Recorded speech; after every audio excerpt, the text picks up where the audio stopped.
नमस्कार दोस्तों, स्वागत है एक बार फिर से आपका अपने YouTube चैनल ज्ञान ऑटोमेशन में। दोस्तों, जैसा कि आप सभी लोग जानते हैं कि हमारा पीएलसी क्लास का सेशन YouTube पर स्टार्ट है, जिसकी क्लास में आज हम लोग पढ़ने वाले हैं मैथ फंक्शन के बारे में। पीएलसी प्रोग्रामिंग करते टाइम आपको बहुत बार मैथ फंक्शन यूज करना पड़ता है।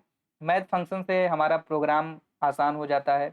जब हम एडवांस लेवल की प्रोग्रामिंग करते हैं तो वहाँ पर मैथ फंक्शन यूज करते हैं, या जब हम लोग बहुत सारा रेसिपीज वगैरह का प्रोग्राम करते हैं, या कहीं भी हम लोग कटिंग मशीन वगैरह का प्रोग्राम करते हैं तो बहुत सारा कैलकुलेशन हमें करना पड़ता है, जो कि हम मैथ फंक्शन का यूज करके करते हैं। तो आज की वीडियो में हम सीखेंगे कि मैथ फंक्शन में कैसे काम करते हैं, मैथ फंक्शन क्या क्या होता है। लेकिन उससे पहले आप लोगों से रिक्वेस्ट है कि अभी तक अगर आपने चैनल को सब्सक्राइब नहीं किया है तो प्लीज़ चैनल को सब्सक्राइब कर लेना और बेल आइकन को प्रेस करना बिल्कुल भी मत भूलना। तो अगर मैथ फंक्शन आप देखोगे सीमेंस पीएलसी के अंदर, तो सबसे पहले आपको एक ऑप्शन मिलेगा कैलकुलेट का। कैलकुलेट का मतलब ये है, इसके अंदर ना आपको सारे फंक्शन मिल जाएंगे। ये एज ए कैलकुलेटर होता है। तो अगर आप कैलकुलेट को यूज करते हैं तो उसमें आप ऐड भी कर सकते हैं, सब्ट्रैक्ट भी कर सकते हैं, मल्टीप्लाई भी कर सकते हैं, डिवाइड भी कर सकते हैं। तो इसीलिए अभी हम लोग कैलकुलेट को छोड़ते हैं। सबसे पहले हम बात करते हैं ऐड की। तो जब हम किसी भी दो वैल्यू को ऐड करते हैं तो वहां पर हम लोग ऐड का फंक्शन लेते हैं। सब्ट्रैक्ट मतलब क्या हुआ गया, जैसे कि आपने सुना होगा हिंदी में, अगर मैं बता दूं तो जोड़ना, घटाना, गुणा करना, भाग करना। तो सब्ट्रैक्ट का मतलब घटाना। जब हम मान लीजिए 5 में से 2 को घटा दिए, ठीक है, तो या 4 में से 2 को घटा दिए, इस तरीके से अगर हमें करना है तो हम लोग सब्ट्रैक्ट फंक्शन का यूज करेंगे। अब बात करते हैं मल्टीप्लाई का। मल्टीप्लाई में गुणा करेंगे, डिवाइड में डिवीजन के लिए है। अच्छा, जो मॉड है, ये मॉड आपको दिख रहा है, तो रिटर्न रिमाइंडर टू डिवाइड। जैसे कि अगर आप डिवीजन ब्लॉक में डिवाइड करोगे, तो जैसे कि मान लो कि आपने 5 को डिवाइड कर दिया, तो जब 5 को मान लो 3 से डिवाइड करना है, तो ये 3 से कितने बार में कटेगा? बस एक ही बार जाएगा ये, क्योंकि 3 दूनी 6 ज़्यादा हो जाएगा। तो ये 3 से जाएगा तो यहाँ बच जाएगा 2। तो वहाँ पर सिर्फ आपको ये दिखाएगा, शेषफल नहीं दिखाएगा। और अगर आपको शेषफल देखना है तो आपको कौन सा ब्लॉक लेना पड़ेगा? मॉड ब्लॉक लेना पड़ेगा। आपने 2s कॉम्प्लीमेंट भी पढ़ा होगा, तो 2s कॉम्प्लीमेंट के लिए आपको ये एनईजी जो लिखा हुआ है इसको लेना पड़ेगा। इंक्रीमेंट डिक्रीमेंट के लिए आपको इंक्रीमेंट और डिक्रीमेंट ब्लॉक लेना पड़ेगा। एब्सोल्यूट वैल्यू के लिए एबीएस ब्लॉक लेना पड़ेगा। मिनिमम, मैक्सिमम और लिमिट, ठीक है। मिनिमम क्या होता है कि जैसे आपने इन रेंज और आउट रेंज देखा था। मिनिमम का मतलब जीरो से कोई भी वैल्यू है, जैसे मान लो मिनिमम मैंने डाल दिया 10, तो ये मिनिमम की बात करता है। मैक्सिमम जैसे मान लो मैंने डाल दिया 15, तो मैं, आप वैल्यू कितना भी डालोगे लेकिन वो मैक्सिमम 15 तक ही जाएगा। जैसे मान लो अगर वैल्यू आपका 17 भी आ रहा है तो मैक्सिमम 15 ही दिखाएगा, उससे ऊपर की वैल्यू नहीं दिखाएगा। मिनिमम की अगर मैं बात करूँ, मिनिमम आपने 10 डाल दिया है, अब वैल्यू अगर 9 आ रहा है ना, तो वो मिनिमम 10 ही दिखाएगा, उससे नीचे जाएगा ही नहीं। लिमिट में एक लिमिट दे देते हैं आपकी, हाँ 0 से 10 के बीच का ही वैल्यू दिखाना चाहिए, तो उसी के अकॉर्डिंग वैल्यू दिखाएगा। स्क्वायर में जैसे कि आपको 2 का स्क्वायर निकालना है, 3 का स्क्वायर निकालना है, 4 का स्क्वायर निकालना है, तो आप स्क्वायर फंक्शन यूज करोगे।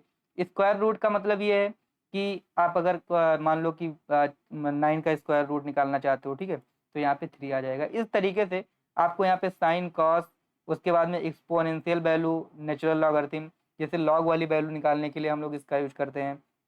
तो वन बाई वन करके हम लोग सारे फंक्शन पढ़ेंगे। तो सबसे पहले आज हम लोग ऐड, सब्ट्रैक्ट करना, मल्टीप्लाई करना, डिवीजन करना, इन सब चीज़ों के बारे में सीखेंगे। तो मुझे उम्मीद है कि आप सभी लोग वीडियो का आनंद ले रहे होंगे, और पिछले वीडियो में आपने बहुत ज़्यादा ही प्यार दिया था। आपका प्यार और सपोर्ट ही हमारा मोटिवेशन है। तो आइए अब वीडियो को आगे शुरू करते हैं। तो जिसके भी सिस्टम में अगर सीमेंस का सॉफ्टवेयर है तो वो लोग सीमेंस का सॉफ्टवेयर ओपन कर लेंगे। जिसके लैपटॉप में सीमेंस का सॉफ्टवेयर नहीं भी है, तो वो लोग जिस भी सॉफ्टवेयर को यूज करते होंगे उसमें भी इस फंक्शन का यूज करके वो लोग प्रोग्रामिंग कर सकते हैं। ओके। देखिए क्या होता है कि जो एडिशन, सब्ट्रैक्शन, मल्टीप्लिकेशन, डिवीजन होता है, ये सारी चीज़ें किन्हीं दो वैल्यू के बीच में होती हैं। ठीक है। जो वैल्यू होता है हमारा, जिसे इंटीजर वैल्यू बोलते हैं, उन्हीं दो वैल्यू के बीच में होती हैं। चाहे वो डेसिमल नंबर हो, चाहे वो फ्लोटिंग पॉइंट नंबर हो। ओके, दोनों के बारे में हम लोग बताएंगे। तो सबसे पहले हम लोग बात करते हैं ऐड करने की। तो सबसे पहले हम ऐड ब्लॉक ले लेते हैं यहाँ से। ओके। अब अभी नॉर्मली जो ऐड ब्लॉक आपने लिया, तो यहाँ पे नॉर्मली आप दो वैल्यू डाल सकते हैं। जैसे मैंने यहाँ 2 डाल दिया, यहाँ पे 3 डाल दिया। तो ये 2 और 3 जो है, या 2 और 2 जो है, 2 और 3 मिलकर के यहाँ आपको आउटपुट में 5 मिलेगा। लेकिन आउटपुट में, आप आउटपुट को सेव करने के लिए कोई मेमोरी लेंगे। आप सिंगल वर्ड की मेमोरी ले सकते हैं, आप डबल वर्ड की मेमोरी ले सकते हैं। तो आप यहाँ पर MW3 ले सकते हैं। मान लीजिए MW3 के अंदर आप वैल्यू सेव कर रहे हैं। तो अभी ये सारा रेड रेड है, क्योंकि अभी हमने यहाँ डेटा टाइप सेलेक्ट नहीं किया है। जैसे मान लो हमने यहाँ इंटीजर सेलेक्ट कर दिया, तो अभी 2 और 3 ऐड होकर के हमें क्या मिलेगा? यहाँ पे 5 मिलेगा।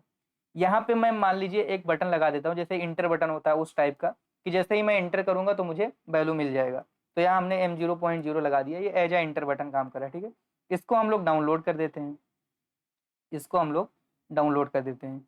डाउनलोड करने के बाद में आप देख सकते हो कि अभी जैसे 2 और 3 है, ठीक है। यहाँ से मॉनिटरिंग मोड हमने ऑन कर दिया और ये 2 और 3 है, तो अभी यहाँ वैल्यू 0 मिल रहा है क्योंकि अभी हमने इंटर बटन नहीं दबाया है। यहाँ से मैं इसको पहले टैग फॉरवर्ड में जाकर के इसको मैं डेसिमल नंबर में कर देता हूँ, ठीक है। तो अभी वैल्यू 0 मिल रही है। जैसे ही आप इंटर बटन को दबाओगे आप देख सकते हो 2 और 3 ऐड होकर के क्या हो गया, 5 हो गया। बट अगर अभी आप वैल्यू चेंज करते हो, जैसे मान लो यहाँ पे आप 5 ऐड करना चाहते हो, 5 और 3 को, तो जब ऐसे नॉर्मली आप वैल्यू चेंज करोगे तो फिर से आपको प्रोग्राम डाउनलोड करना पड़ेगा। तो क्या आप बार बार प्रोग्राम को डाउनलोड करोगे? ऐसा करना फिर तो प्रॉब्लम हो जाएगा आपके लिए, क्योंकि मान लीजिए किसी कंपनी में आपने एक HMI के अंदर कुछ कैलकुलेट करने के लिए दे दिया, तो अगर बार बार आपको प्रोग्राम डाउनलोड करना है तो वहाँ पे बैठ के कौन प्रोग्राम डाउनलोड करेगा। तो मैंने अभी 5 और 3 को ऐड किया तो 8 हो गया। हमें क्या करना है, यहाँ पे मेमोरी ले लेना है। जैसे मान लो यहाँ पे हमने ले लिया MW9 ले लिया, और एक मेमोरी हमने यहाँ पे ले लिया MW90, ठीक है। अब इस दो मेमोरी के अंदर मैं वैल्यू डालूंगा और मुझे आउटपुट यहाँ मिलता रहेगा।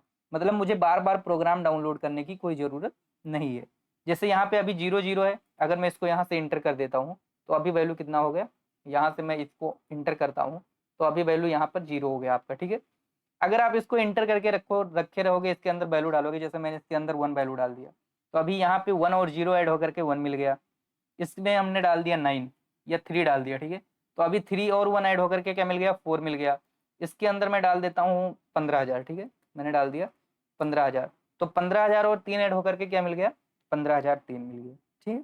इस तरीके से आप किसी भी वैल्यू को ऐड कर सकते हो। अब अगर हम बात करते हैं यहीं पर ऐड करने की जगह पे, अब मैं ऐड ब्लॉक को हटा करके यहाँ से मैं सब्ट्रैक्ट ब्लॉक ले लेता हूँ, ठीक है। सब्ट्रैक्ट ब्लॉक को ले लिया और यहाँ से मैंने इसको डाउनलोड कर दिया। तो जो वैल्यू अभी ऐड हो रहा था अब वो यहाँ पे क्या होने लगेगा, सब्ट्रैक्ट होने लगेगा। तो इसको राइट क्लिक करके मैं यहाँ से डिस्प्ले फॉर्मेट में जाता हूँ और इसको मैं डेसिमल में डिस्प्ले कर देता हूँ। तो अभी 15,000 में से जब 3 माइनस हुआ तो कितना बचा, 14,997, ठीक है। यहाँ मैं कर देता हूँ 8, 8 में से 3 माइनस हुआ कितना बचा, 5। मैं यहाँ पर 3 कर देता हूँ कि 3 में से 3 माइनस हुआ कितना बचा, 0। यहाँ से मैं कर देता हूँ 2, 2 में से 3 माइनस हुआ तो कितना बचा, -1। मतलब ये माइनस की वैल्यू को, मतलब करेक्ट वैल्यू को ये दिखाता है। अगर मैं यहाँ पे 1 कर देता हूँ कि ना 1 में से 3 अगर माइनस हुआ तो कितना बचा, -2 बचा, ओके। तो इस तरीके से सब्ट्रैक्ट ब्लॉक को भी हम यूज कर सकते हैं। अच्छा, अभी हम लोग क्या कर रहे हैं, मैनुअली वैल्यू डाल रहे हैं किसी मेमोरी के अंदर। जैसे MW9 के अंदर हमने वैल्यू 1 डाल दिया, MW90 के अंदर वैल्यू 3 डाल दिया। लेकिन जब हम लोग प्रोग्रामिंग करते हैं तो ये वैल्यू कहीं से आ रही होती है। हो सकता है कहीं काउंटर से आ रहा हो, उस वैल्यू को मुझे सब्ट्रैक्ट करना है। हो सकता है कोई प्रेशर की वैल्यू आ रही हो, उसको मुझे सब्ट्रैक्ट करना है या ऐड करके मुझे दिखाना है। हो सकता है कहीं से टेम्परेचर की वैल्यू आ रही हो, उसको मुझे ऐड करना है, उसको मुझे दिखाना है। तो अभी हम लोग पर्सनली वैल्यू डालते हैं, बट जब हम लोग प्रोग्रामिंग करते हैं जहाँ मुझे मैथमेटिकल फंक्शन यूज करना रहता है, वहाँ पे वैल्यू कहीं ना कहीं से आ रहा होता है। अच्छा, अगर हम बात करें यहीं पे मल्टीप्लिकेशन का, ठीक है, जहाँ जिसको हम लोग गुणा बोलते हैं हिंदी में, गुणा करने की अगर मैं बात करूँ तो यहाँ पर आप देख सकते हो कि अगर 1 और 3 का मल्टीप्लाई हो रहा है तो क्या मिल रहा है, 3 मिल रहा है, ठीक है। इसको मैं डेसिमल में कर देता हूँ ताकि देखने में आसानी हो।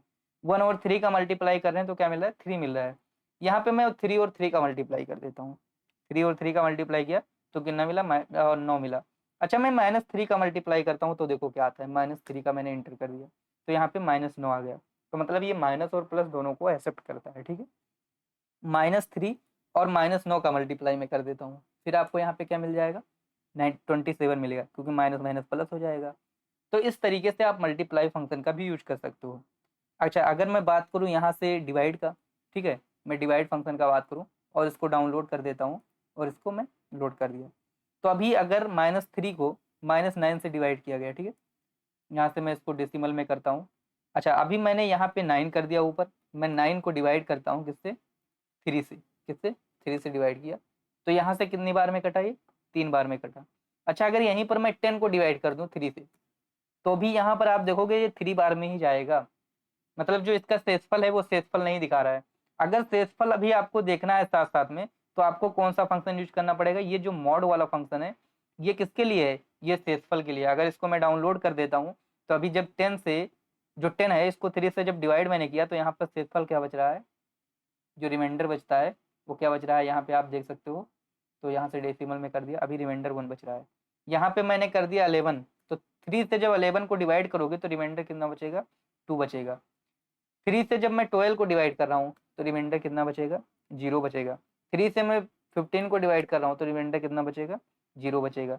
तो अगर रिमाइंडर देखना है तो आपको मॉड वाला फंक्शन लेना पड़ेगा, और अगर भागफल देखना है तो आपको डिवाइड वाला फंक्शन लेना पड़ेगा।